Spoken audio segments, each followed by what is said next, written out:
ఢిల్లీ మద్యం కేసులో భారత రాష్ట్ర సమితి ఎమ్మెల్సీ కల్వకుంట్ల కవితకు ఎన్ఫోర్స్మెంట్ డైరెక్టరేట్ నోటీసులు జారీ చేసింది. జనవరి 16న విచారణకు హాజరు కావాలని నోటీసుల్లో పేర్కొంది. ఈ కేసుకు సంబంధించి గతంలోనూ కవితకు ఈడీ సమన్లు జారీ చేసింది.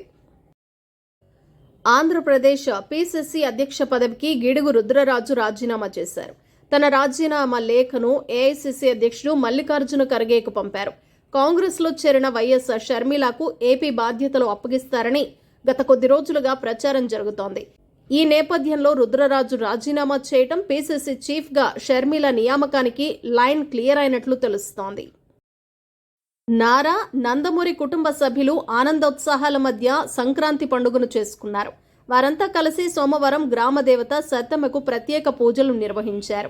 నారావారిపల్లెలో సంక్రాంతి సంబరాలు అంబరాన్నంటాయి. అనంతరం నాగలామ్మ గుడికి వెళ్లి పూజా కార్యక్రమాలు చేపట్టారు. ఆ తర్వాత తన తల్లిదండ్రుల సమాధి వద్దకు వెళ్లి చంద్రబాబు నివాళులర్పించారు. అయోధ్యలో రామమందిరంలో బాలరాముడి ప్రాణ ప్రతిష్ఠ కోసం ఏర్పాట్లు శరవేగంగా జరుగుతున్నాయి. ఇప్పటికే నగరం ఆధ్యాత్మిక శోభను సంతరించుకుంది. ఈ కార్యక్రమానికి తనను ఆహ్వానించడం అదృష్టంగా భావిస్తున్నట్లు ప్రధాని నరేంద్ర మోడీ అన్నారు. చిరంజీవి హీరోగా వశిష్ఠ దర్శకత్వంలో తెరకెక్కుతున్న సినిమా టైటిల్ ను వెల్లడించారు. గత ఏడాది దసరా రోజు విశ్వానికి మించి అనే ఆసక్తికరమైన పోస్టర్తో ఈ చిత్రాన్ని ప్రారంభించారు. నేడు సంక్రాంతి సందర్భంగా దీని టైటిల్ ను ప్రకటించారు. చిరు 156వ చిత్రంగా రానున్న ఈ ప్రాజెక్టుకు విశ్వంభర అనే పేరును ఖరారు చేశారు. వచ్చే ఏడాది సంక్రాంతికి ఈ చిత్రం ప్రేక్షకుల ముందుకు రానుంది.